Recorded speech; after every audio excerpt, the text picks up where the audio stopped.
Okay, next in our series on preparing for the interview, I want to talk to you about researching the company or having information about the company at the time of your interview and preparing for your interview. So there are several things you're going to want to look at. Well, first you're going to start with the value proposition of the company. What is it they do? What are their product lines? What is their service line?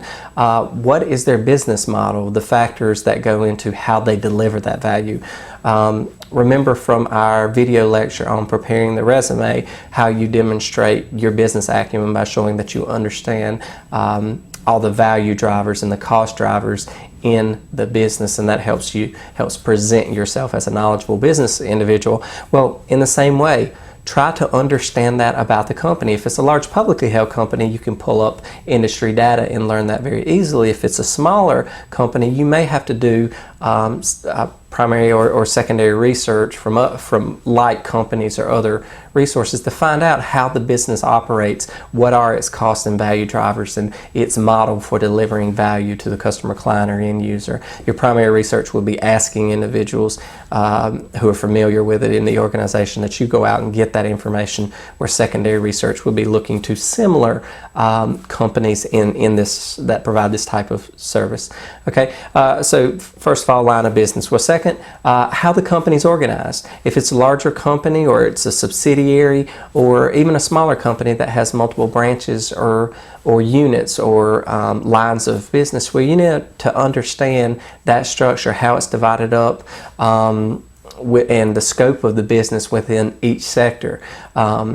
Even within departments, say it's a mid-sized to large company that has different segments of the company that are responsible for different things. You need to understand that structure and how they interplay and basically how they function together, again, to provide that value.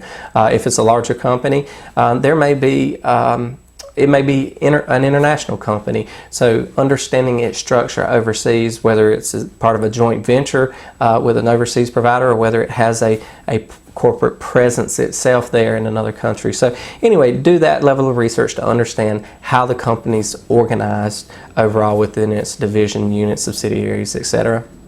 Okay, its status in the industry. How competitive is it? What role does it play? How well known is it?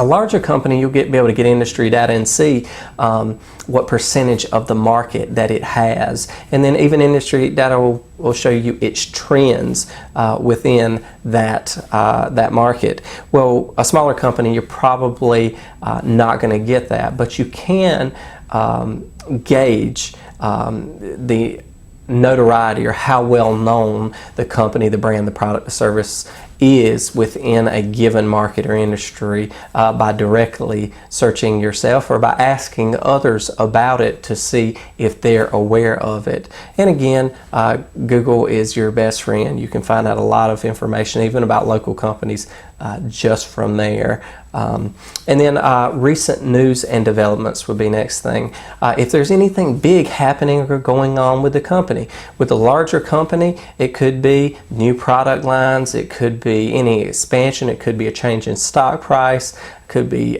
spin-offs, mergers, whatever.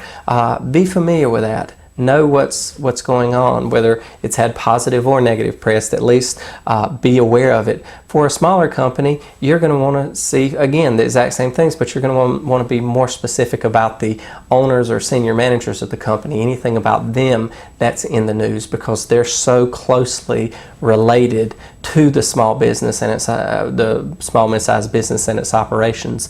So again, to try to find out anything about them personally or the business itself will help you a great deal.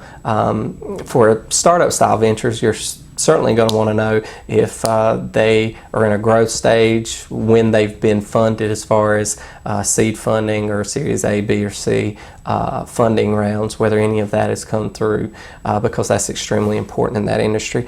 And then who the leaders of the company are, who are the corporate officers, and particularly in whatever area you're applying in, say in a large corporation, you're applying to accounting or marketing, well, who are the senior officers or senior managers in that division?